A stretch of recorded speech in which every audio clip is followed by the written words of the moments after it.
ओम श्री महागणाधिपते नमः। ओम श्री उमा महेश्वराभ्याम नमः। ओम श्री विद्यादायिनी सरस्वत्यै नमः। ओम श्री पुराण पुरुषोत्तमाय नमः। आज हम श्री शिव महापुराण की विद्येश्वर संहिता के द्वादश अर्थात 12वें अध्याय में वर्णित कथा सदाचार, शौचाचार, स्नान, भस्म धारण, संध्या वंदन, प्रणव जप, गायत्री जप, दान, न्यायता, धनोपार्जन तथा अग्निहोत्र आदि की विधि एवं महिमा का हमारे YouTube चैनल अध्यात्मवादी के द्वारा वर्णन एवं श्रवण करेंगे।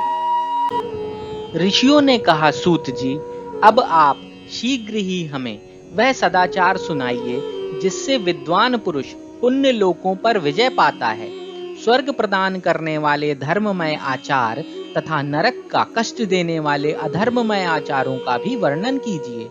सूत जी बोले, सदाचार का पालन करने वाला विद्वान ब्राह्मण ही वास्तव में ब्राह्मण नाम धारण करने का अधिकारी है। जो केवल वेदोक्त आचार का पालन करने वाला एवं वेद का अभ्यासी है, उस ब्राह्मण की विप्र संज्ञा होती है। सदाचार, वेदाचार तथा विद्या, इनमें से एक एक गुण से ही युक्त होने पर उसे द्विज कहते हैं, जिसमें स्वल्प मात्रा में ही आचार का पालन देखा जाता है तथा जिसने वेदा अध्ययन भी बहुत कम किया है। जो राजा का सेवक अर्थात पुरोहित, मंत्री इत्यादि है, उसे क्षत्रिय ब्राह्मण कहते हैं। जो ब्राह्मण कृषि तथा वाणिज्य कर्म करने वाला है और कुछ ब्राह्मणोचित आचार का भी पालन करता है, वह वैश्य ब्राह्मण है। तथा जो स्वयं ही खेत जोतता अर्थात हल चलाता है, उसे शूद्र ब्राह्मण कहा गया है। जो दूसरों के दोष देखने वाला और परद्रोही है, उसे चांडाल द्विज कहते हैं। इसी तरह क्षत्रियों में भी जो पृथ्वी का पालन करता है, वह राजा है। दूसरे लोग राजत्वहीन क्षत्रिय माने गए हैं। वैश्यों में भी जो धान्य आदि वस्तुओं का क्रय विक्रय करता है, वह वैश्य कहलाता है। दूसरों को वणिक कहते हैं। जो ब्राह्मणों, क्षत्रियों तथा वैश्यों की सहायता अर्थात सेवा में लगा रहता है, वही वास्तव में शूद्र कहलाता है। जो शूद्र हल जोतने का काम करता है, उसे वृषल समझना चाहिए। सेवा, शिल्प और कर्षण से भिन्न वृत्ति का आश्रय लेने वाले शूद्र दस्यु कहलाते हैं। इन सभी वर्णों के मनुष्यों को चाहिए कि वे ब्रह्म मुहूर्त में उठकर पूर्वाभिमुख हो सबसे पहले देवताओं का, फिर धर्म का, अर्थ का, उसकी प्राप्ति के लिए उठाए जाने वाले क्लेशों का तथा आय और व्यय का भी चिंतन करें। रात के पिछले पहर को उषा काल जानना चाहिए। उस अंतिम पहर का जो आधा या मध्य भाग है, उसे संधि कहते हैं। उस संधि काल में उठकर द्विज को मलमूत्र आदि का त्याग करना चाहिए। घर से दूर जाकर बाहर से अपने शरीर को ढके रखकर दिन में उत्तराभिमुख बैठकर मलमूत्र का त्याग करें। यदि उत्तराभिमुख बैठने में कोई रुकावट हो तो दूसरी दिशा की ओर मुख करके बैठें। जल, अग्नि, ब्राह्मण आदि तथा देवताओं का सामना बचाकर बैठें। मल त्याग करके उठने पर फिर उस मल को ना देखें। तदनंतर जलाशय से बाहर निकाले हुए जल से ही गुदा की शुद्धि करें अथवा देवताओं, पितरों तथा ऋषियों के तीर्थों में उतरे बिना ही प्राप्त हुए जल से शुद्धि करनी चाहिए। गुदा में 7, 5 या 3 बार मिट्टी लगाकर उसे धोकर शुद्ध करें।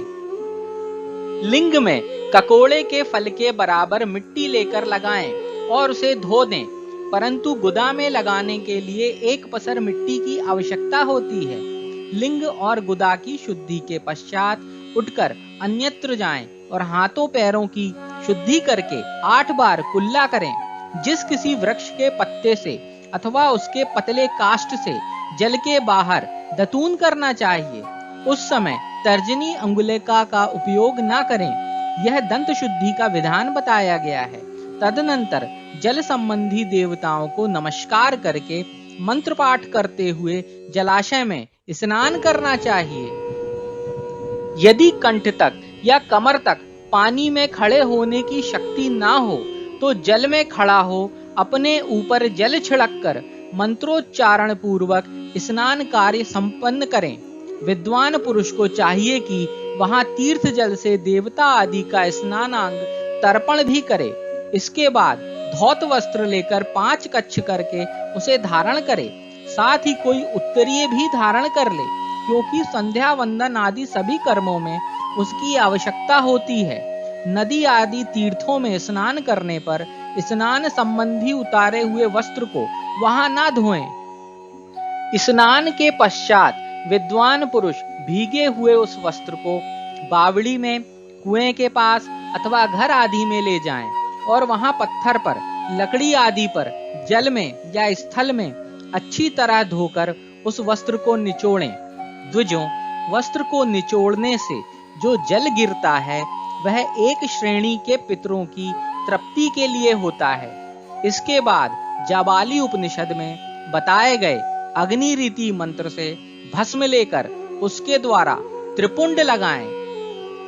जाबाली उपनिषद में भस्म धारण की विधि इस प्रकार कही गई है। ओम अग्नि रीति भस्म, वायु रीति भस्म, व्योमीति भस्म, जलमीति भस्म, स्थलमीति भस्म। इस मंत्र भस्म को आमंत्रित करें। मानस्तों के तनये, मान आयुषी, मान गोषु, मान अश्वेषु, रीरिषा, मान वीरान रुद्र भामिनी, वधीरह विश्वमंता सदमित्वा हवामहे। इस मंत्र से उठाकर जल से मलें। तत्पश्चात त्रायायुषः जमदग्नेः कश्यपस्य त्रायायुषम्, यद्देवेषु त्रायायुषः तन्नो वस्तु त्रायायुषम् इत्यादि मंत्र से मस्तक, ललाट, वक्षस्थल और कंधों पर त्रिपुंड करें तथा ओम त्र्यंबकम जामहे सुगंधिम पुष्टिवर्धनम उर्वारुकमेव बंधनात् मृत्योर्मुक्षीमामृतात्। इन दोनों मंत्रों को 3-3 बार पढ़ते हुए 3 रेखाएं खींचें। इस विधि का पालन ना किया जाए, इसके पूर्व ही यदि जल में भस्म गिर जाए तो गिराने वाला नरक में जाता है। आपो ही स्था इत्यादि मंत्र से पाप शांति के लिए सिर पर जल छिड़कें तथा यश्य क्षयाय इस मंत्र को पढ़कर पैर पर जल छिड़कें। इसे संधि प्रोक्षण कहते हैं। आपो ही स्था इत्यादि मंत्र में 3 ऋचाएं हैं और प्रत्येक ऋचा में गायत्री छंद के 3-3 चरण हैं। इनमें से प्रथम ऋचा के 3 चरणों का पाठ करते हुए क्रमशः पैर, मस्तक और हृदय में जल छिड़कें। दूसरी ऋचा के 3 चरणों को पढ़कर क्रमशः मस्तक, हृदय और पैर में जल छिड़कें तथा तीसरी ऋचा के 3 चरणों का पाठ करते हुए क्रमशः हृदय, पैर और मस्तक का जल से प्रोक्षण करें। इसे विद्वान पुरुष मंत्र स्नान मानते हैं। किसी अपवित्र वस्तु से किंचित स्पर्श हो जाने पर, अपना स्वास्थ्य ठीक न रहने पर, राजा और राष्ट्र पर भय उपस्थित होने पर तथा यात्रा काल में जल की उपलब्धि न होने की विवशता आ जाने पर मंत्र स्नान करना चाहिए। प्रातः काल सूर्यश्च मां मन्युश्च इत्यादि सूर्यानुवाक से तथा सायंकाल अग्निश्च मां मन्युश्च इत्यादि अग्नि संबंधी अनुवाक से जल का आचमन करके पुनः जल से अपने अंगों का प्रोक्षण करें। मध्याह्न काल में भी आपः पुनन्तु इस मंत्र से आचमन करके पूर्ववत प्रोक्षण या मार्जन करना चाहिए। प्रातः काल की संध्योपासना में गायत्री मंत्र का जप करके 3 बार ऊपर की ओर सूर्य देव को अर्घ देना चाहिए। ब्राह्मणों, मध्याह्न काल में गायत्री मंत्र के उच्चारण पूर्वक सूर्य को एक ही अर्घ देना चाहिए। फिर सायंकाल आने पर पश्चिम की ओर मुख करके बैठ जाएं और पृथ्वी पर ही सूर्य के लिए अर्घ दें, ऊपर की ओर नहीं। प्रातः काल और मध्याह्न के समय अंजलि में अर्घ जल लेकर अंगुलियों की ओर से सूर्य देव के लिए अर्घ दें। फिर अंगुलियों के छिद्र से ढलते हुए सूर्य को देखें तथा उनके लिए स्वतः प्रदक्षिणा करके शुद्ध आचमन करें। सायंकाल में सूर्यास्त से 2 घड़ी पहले की हुई संध्या निष्फल होती है, क्योंकि वह सायं संध्या का समय नहीं है। ठीक समय पर संध्या करनी चाहिए, ऐसी शास्त्र की आज्ञा है। यदि संध्योपासना किए बिना दिन बीत जाए तो प्रत्येक समय के लिए क्रमशः प्रायश्चित करना चाहिए। यदि एक दिन बीते तो प्रत्येक बीते हुए संध्या काल के लिए नित्य नियम के अतिरिक्त 100 गायत्री मंत्र का अधिक जप करें। यदि नित्य कर्म के लुप्त हुए 10 दिन से अधिक बीत जाएं तो उसके प्रायश्चित के रूप में 1 लाख गायत्री का जप करना चाहिए। यदि 1 मास तक नित्य कर्म छूट जाए तो पुनः अपना उपनयन संस्कार कराएं। अर्थ सिद्धि के लिए ईश गौरी, कार्तिकेय, विष्णु, ब्रह्मा, चंद्रमा और यम का तथा ऐसे ही अन्य देवताओं का भी शुद्ध जल से तर्पण करें। फिर तर्पण कर्म को ब्रह्मार्पण करके शुद्ध आचमन करें। तीर्थ के दक्षिण प्रशस्त मठ में, मंत्रालय में, देवालय में, घर में अथवा अन्य किसी नियत स्थान में आसन पर स्थिरता पूर्वक बैठकर विद्वान पुरुष अपनी बुद्धि को स्थिर करें और संपूर्ण देवताओं को नमस्कार करके पहले प्रणव का जप करने के पश्चात गायत्री मंत्र की आवृत्ति करें। प्रणव के आ, उ और मा इन तीनों अक्षरों से जीव और ब्रह्म की एकता का प्रतिपादन होता है। इस बात को जानकर प्रणव अर्थात ओम का जप करना चाहिए। जप काल में यह भावना करनी चाहिए कि हम तीनों लोकों की सृष्टि करने वाले ब्रह्मा, पालन करने वाले विष्णु तथा संहार करने वाले रुद्र की, जो स्वयं प्रकाश चिन्मय है, उपासना करते हैं। यह ब्रह्म स्वरूप ओमकार हमारी कर्मेंद्रियों और ज्ञानेंद्रियों की वृत्तियों को, मन की वृत्तियों को तथा बुद्धि वृत्तियों को सदा भोग और मोक्ष प्रदान करने वाले धर्म एवं ज्ञान की ओर प्रेरित करें। प्रणव के इस अर्थ का बुद्धि के द्वारा चिंतन करता हुआ जो इसका जप करता है वह निश्चय ही ब्रह्म को प्राप्त कर लेता है, अथवा अर्थानुसंधान के बिना भी प्रणव का नित्य जप करना चाहिए। इससे ब्राह्मणत्व की पूर्ति होती है। ब्राह्मणत्व की पूर्ति के लिए श्रेष्ठ ब्राह्मण को प्रतिदिन प्रातः काल 1 सहस्त्र गायत्री मंत्र का जप करना चाहिए। मध्याह्न काल में 100 बार और सायंकाल में 28 बार जप की विधि है। अन्य वर्ण के लोगों को अर्थात क्षत्रिय और वैश्यों को तीनों संध्याओं के समय यथासाध्य गायत्री मंत्र का जप करना चाहिए। शरीर के भीतर मूलाधार, स्वादिष्ठान, मणिपुर, अनाहत, आज्ञा और सहस्त्रार ये 6 चक्र हैं। इनमें मूलाधार से लेकर सहस्त्रार तक 6 स्थानों में क्रमशः विद्येश्वर, ब्रह्मा, विष्णु, ईश, जीवात्मा और परमेश्वर स्थित है। इन सब में ब्रह्म बुद्धि करके इनकी एकता का निश्चय करें और वह ब्रह्म मैं ही हूँ ऐसी भावना पूर्वक प्रत्येक श्वास के साथ सोहम का जप करें। उन्हीं विद्येश्वर आदि का ब्रह्मरंध्र आदि में तथा इस शरीर से बाहर भी भावना करें। प्रकृति के विकारभूत महत्व से लेकर पंचभूत पर्यंत तत्वों से बना हुआ जो यह शरीर है, ऐसे सहस्त्रों शरीरों का एक एक अजपा गायत्री के जप से एक एक के क्रम से अतिक्रमण करके जीव को धीरे धीरे परमात्मा से संयुक्त करें। यह जप का तत्व बताया गया है। 100 अथवा 28 मंत्रों के जप से उतने ही शरीरों का अतिक्रमण होता है। इस प्रकार जो मंत्रों का जप है, इसी को आदि क्रम से वास्तविक जप जानना चाहिए। सहस्त्र बार किया हुआ जप ब्रह्मलोक प्रदान करने वाला होता है, ऐसा जानना चाहिए। 100 बार किया हुआ जप इंद्र पद की प्राप्ति कराने वाला माना गया है। ब्राह्मणेतर पुरुष आत्मरक्षा के लिए जो स्वल्प मात्रा में जप करता है, वह ब्राह्मण के कुल में जन्म लेता है। प्रतिदिन सूर्योपस्थान करके उपयुक्त रूप से अनुष्ठान करना चाहिए।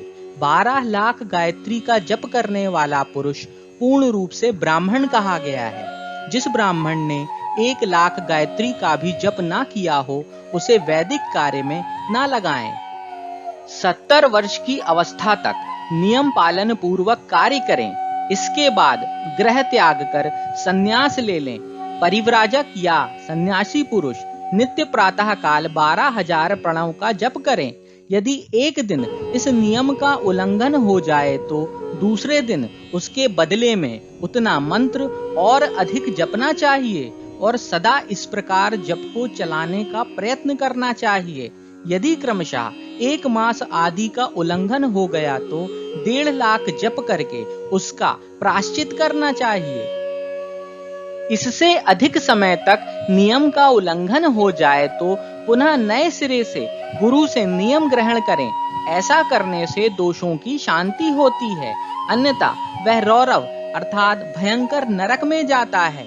जो सकाम भावना से युक्त गृहस्थ ब्राह्मण है, उसी को धर्म तथा अर्थ के लिए यत्न करना चाहिए। मुमुक्षु ब्राह्मण को तो सदा ज्ञान का ही अभ्यास करना चाहिए। धर्म से अर्थ की प्राप्ति होती है, अर्थ से भोग सुलभ होता है, फिर उस भोग से वैराग्य की संभावना होती है। धर्म पूर्वक उपार्जित धन से जो भोग प्राप्त होता है, उससे एक दिन अवश्य वैराग्य का उदय होता है। धर्म के विपरीत अधर्म से उपार्जित हुए धन के द्वारा जो भोग प्राप्त होता है, उससे भोगों के प्रति आसक्ति उत्पन्न होती है। मनुष्य धर्म से धन पाता है, तपस्या से उसे दिव्य रूप की प्राप्ति होती है। कामनाओं का त्याग करने वाले पुरुष के अंतःकरण की शुद्धि होती है, उस शुद्धि से ज्ञान का उदय होता है, इसमें संशय नहीं है। सतयुग आदि में तप को ही प्रशस्त कहा गया है, किंतु कलयुग में द्रव्य साध्य धर्म अर्थात दान आदि अच्छा माना गया है। सतयुग में ध्यान से, त्रेता में तपस्या से और द्वापर में यज्ञ करने से ज्ञान की सिद्धि होती है, परंतु कलयुग में प्रतिमा भगवत विग्रह की पूजा से ज्ञान लाभ होता है।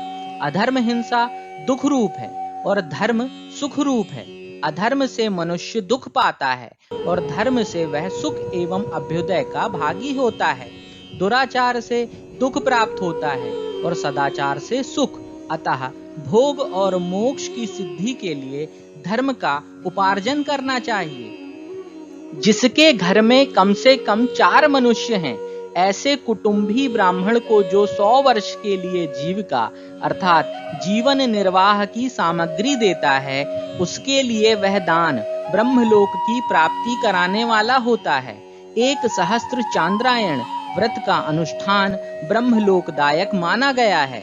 जो क्षत्रिय 1 सहस्त्र कुटुंब को जीविका और आवास देता है, उसका वह कर्म इंद्रलोक की प्राप्ति कराने वाला होता है। 10,000 कुटुंबों को दिया हुआ आश्रय दान ब्रह्मलोक प्रदान करता है। दाता पुरुष जिस देवता को सामने रखकर दान करता है, अर्थात वह दान के द्वारा जिस देवता को प्रसन्न करना चाहता है, उसी का लोक उसे प्राप्त होता है। यह बात वेद वेदता पुरुष अच्छी तरह जानते हैं। धनहीन पुरुष सदा तपस्या का उपार्जन करे, क्योंकि तपस्या और तीर्थ सेवन से अक्षय सुख पाकर मनुष्य उसका उपभोग करता है। अब मैं न्यायतः धन के उपार्जन की विधि बता रहा हूँ। ब्राह्मणों को चाहिए कि वह सदा सावधान रहकर विशुद्ध प्रतिग्रह अर्थात दान ग्रहण तथा याजन अर्थात यज्ञ कराने आदि से धन का अर्जन करें। वह इसके लिए कहीं दीनता ना दिखाए और ना अत्यंत क्लेशदायक कर्म ही करे। क्षत्रिय बाहुबल से धन का उपार्जन करें और वैश्य कृषि एवं गौरक्षा से न्यायोपार्जित धन का दान करने से दाता को ज्ञान की सिद्धि प्राप्त होती है। ज्ञान सिद्धि द्वारा सब पुरुषों को गुरु कृपा मोक्ष सिद्धि सुलभ होती है। मोक्ष से स्वरूप की सिद्धि अर्थात ब्रह्म रूप से स्थिति प्राप्त होती है, जिससे मुक्त पुरुष परमानंद का अनुभव करता है। गृहस्थ पुरुष को चाहिए कि वह धन धान्य आदि सब वस्तुओं का दान करे। वह तृषा निवृत्ति के लिए जल तथा क्षुधा रूपी रोग की शांति के लिए सदा अन्न का दान करे। खेत धान्य कच्चा अन्न तथा भक्ष्य भोज्य लेह और चोष्य ये 4 प्रकार के सिद्ध अन्न दान करने चाहिए। जिसके अन्न को खाकर मनुष्य जब तक कथा श्रवण आदि सद्धर्म का पालन करता है, उतने समय तक उसके किए हुए पुण्य फल का आधा भाग दाता को मिल जाता है। इसमें संशय नहीं है। दान लेने वाला पुरुष दान में प्राप्त हुई वस्तु का दान तथा तपस्या करके अपने प्रतिग्रह जनित पाप की शुद्धि कर ले, अन्यथा उसे रौरव अर्थात भयंकर नरक में गिरना पड़ता है। अपने धन के 3 भाग करें, एक भाग धर्म के लिए, दूसरा भाग वृद्धि के लिए तथा तीसरा भाग अपने उपभोग के लिए। नित्य नैमित्तिक और काम्य ये 3 प्रकार के कर्म धर्मार्थ रखे हुए धन से करें।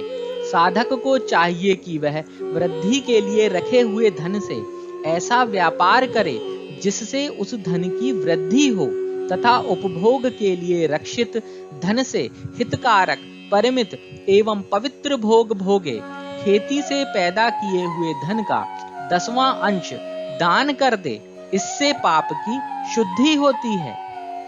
शेष धन से धर्म वृद्धि एवं उपभोग करें, अन्यथा वह भयंकर नरक में पड़ता है, अथवा उसकी बुद्धि पापपूर्ण हो जाती है या खेती ही चौपट हो जाती है। वृद्धि के लिए किए गए व्यापार में हुए धन का 6वां भाग दान कर देने योग्य है। बुद्धिमान पुरुष अवश्य उसका दान कर दें। विद्वान को चाहिए कि वह दूसरों के दोषों का बखान न करे। ब्राह्मणों, दोषवश दूसरों के सुने या देखे हुए छिद्र को भी प्रकट न करें। विद्वान पुरुष ऐसी बात ना कहें जो समस्त प्राणियों के हृदय में रोष पैदा करने वाली हो। ऐश्वर्य की सिद्धि के लिए दोनों संध्याओं के समय अग्निहोत्र कर्म अवश्य करें। जो दोनों समय अग्निहोत्र करने में असमर्थ हो, वह एक ही समय सूर्य और अग्नि को विधि पूर्वक दी हुई आहुति से संतुष्ट करें। चावल, धान्य, घी, फल, कंद तथा हविष्य इनके द्वारा विधि पूर्वक स्थाली पाक बनाएं तथा यथोचित रीति से सूर्य और अग्नि को अर्पित करें।